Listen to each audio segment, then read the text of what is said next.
buat kamu yang lagi bingung buat nyari-nyari fake generator untuk fake project kamu. Hai, welcome to my channel, channelnya Darella.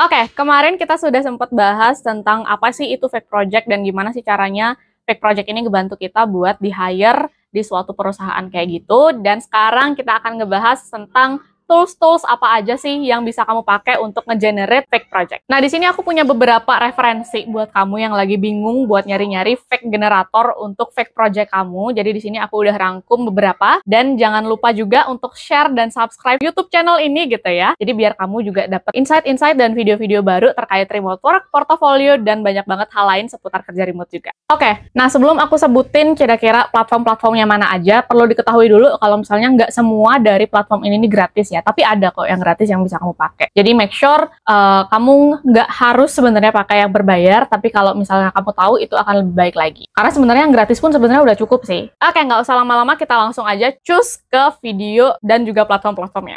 Oke, yang pertama kita masuk dulu ke Google, ataupun ke Chrome, ataupun ke Microsoft Edge gitu ya, browser apapun yang kalian punya. Abis itu ketik aja yang namanya fake brief generator. Nah, fake brief generator ini mengindikasikan kalau kalian emang nyari fake brief generator, ataupun generator yang bisa ngebuatin fake company overview untuk project yang mau kalian buat. Nah, di sini yang paling sering gua pakai itu ada 3. Jadi di sini sebetulnya ada banyak gitu ya. Jadi bisa kalian lihat-lihat juga di sini lumayan ada banyak, tapi yang mostly gue pakai itu ada 3. Yang pertama cocok untuk desain, yang kedua itu cocok untuk desain dan juga writing, yang ketiga cocok untuk writing aja. Nah, yang pertama itu kesini di fakeclient.com. Jadi fakeclient.com ini salah satu platform yang berbayar.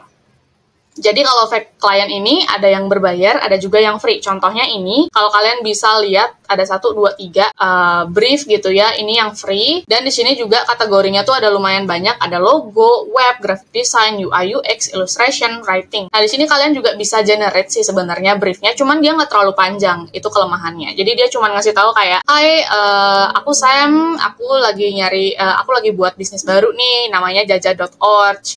Jadi untuk sementara mereka nyari desainer lah katanya di sini." Ya udah sampai sana gitu loh. Tapi kalau misalnya yang panjang gitu, yang di sini ini biasanya lebih panjang briefnya. Kira-kira apa yang dia butuhin, seperti apa overview projectnya itu dijelasin. Nah, contohnya kayak yang ini freshly drop, itu nama company-nya gitu ya. Di sini dijelasin lah sama dia perlunya service apa aja detailnya yang diperluin, dan kira-kira apa aja yang dia dibutuhin dari lo gitu. Nah, di sini bisa dilihat di sini, dan kira-kira ini beberapa hal lah terkait. Nah, ini dan juga kalian bisa lihat di sini ada sebenarnya banyak juga, lumayan banyak fake brief yang free yang bisa kalian buka, cuman ya itu aja gitu loh. Nah, ini yang pertama. Kalian bisa sih untuk beli si fake brief ini, cuman menurut gua nggak usah gitu lah ya. Kita pakai yang lain aja gitu, karena di luar sana masih ada beberapa platform lagi yang mau gua kasih tahu. Nah, selain itu di fake brief ini juga kalian bisa ngeliat kira-kira desain-desain atau hasil dari fake brief itu kayak gimana sih. Nah, ini contohnya beberapa. Kalian juga bisa post sih sebenarnya di sini, tapi emang khusus yang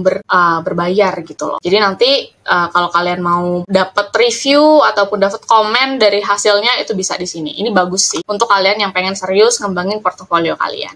Nah, yang kedua ini ada namanya goodbrief.io. Jadi di goodbrief.io ini kemarin juga udah sempet gue mention di video sebelumnya. Di sini hampir sama kerjanya kayak di fake client itu, dia ngasih overview atau fake brief tentang fake client yang bakal kalian pakai gitu. Nah, di sini kalian bisa pilih project apa yang mau kalian buat, bisa desain packaging, billboard, brand identity, ilustrasi, dan packaging gitu. Tapi mostly kebanyakan di goodbrief ini hal-hal yang terkait desain, teman-teman. Jadi nggak ada tuh writingnya. Nah, kalau di fake client tadi itu masih ada, kalau di sini itu udah nggak ada. Nah, di sini kalian contoh aja mau buat logo, dan jangan lupa juga pilih kalian mau buat untuk industri apa nih. Industri food, retail, entertainment, atau segala macam gitu ya. Nah, ini contohnya kita buat aja yang pakai fashion. Dan kalau misalkan udah, nanti dia bakal nge-generate kayak gini. Kalau misalkan kalian nggak puas, bisa di-generate ulang gitu ya. Dan di sini kalian bisa ngelihat kalau company name-nya itu namanya Round Miss. Dan dia a fashion company that sells timeless business clothing. Jadi dia ngejual baju-baju yang timeless, atau misalkan nggak terpengaruh sama brand gitu baju-bajunya. Bisa dipakai kemanapun lah intinya. Terus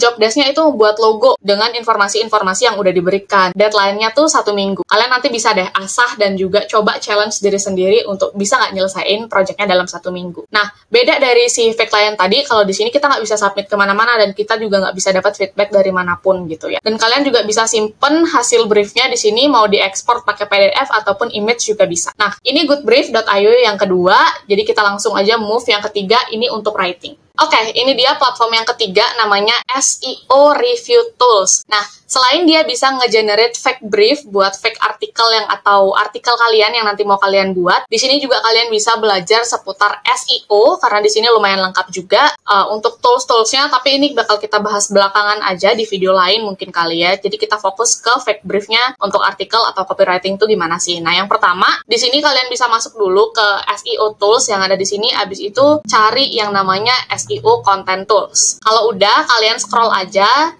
di bagian sini, terus cari yang namanya Content Brief Generator, yang ini. Nah, kalau udah di sini, nanti kalian tinggal tentuin nih, kira-kira topik apa yang mau kalian bawa. Nah, ini contohnya, kira-kira gue tuh mau ngambil topik tentang remote job di Indonesia, bahasanya pakai bahasa Inggris, dan juga untuk target audiens yang berumur 21 tahun ke atas lah ya, cewek gitu. Nah, kelemahannya dari SEO Review Tools ini adalah kita nggak bisa pakai bahasa Indonesia di sini. Kita nggak bisa nyari bahasa Indonesia. Dan cuman ada bahasa Inggris, Kanada, dan so on di sini. Jadi bahasa Indonesianya tuh nggak ada. Tapi jangan khawatir, meskipun briefnya nanti pakai bahasa Inggris, kalian tetap bisa buat artikelnya itu pakai bahasa Indonesia. Sebenarnya nggak masalah sih. Nah, terus nanti kalau udah kayak gini, tinggal di-create brief aja di bagian sini, terus nanti mereka bakal buat deh tuh. Kira-kira briefingnya itu seperti apa. Nah, ini dia fake brief gitu ya, dari yang udah dikasih sama si SEO Review Tools ini.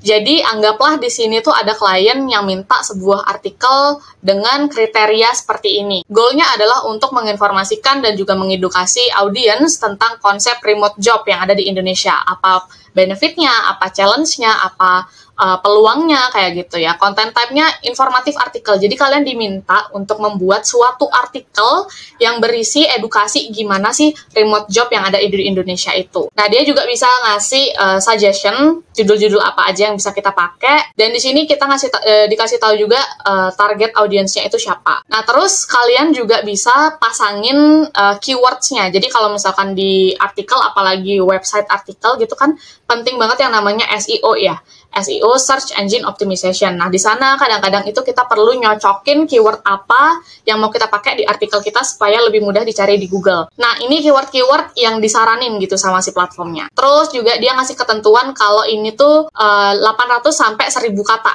di sini. Nah, jadi setelah kalian baca gitu ya, baca semua, kira-kira ini pertanyaan-pertanyaannya, apa sih benefitnya kerja remote di Indonesia, bla bla bla gitu. Ini juga dikasih referensi beberapa macam. Dan setelah kalian udah dikasih referensinya seperti ini, kalian tinggal buat deh artikel yang sesuai sama isinya ini gitu. Nah, itu contohnya untuk fake brief di bagian artikel writing gitu ya. Nah, kira-kira itu dia beberapa fake project platform yang bisa kamu buka dan kamu pakai untuk nyari referensi fake brief untuk fake project kamu gitu ya. Tapi kalau misalkan kalau kamu punya lagi yang bisa kamu pakai dan teman-teman pakai, jangan lupa tulis di komen biar kita juga sama-sama sharing. Jadi kita semua bisa sama-sama berkembang. Oke, segitu dulu untuk video aku kali ini. Aku Darella pamit undur diri di video kali ini dan sampai jumpa lagi nanti.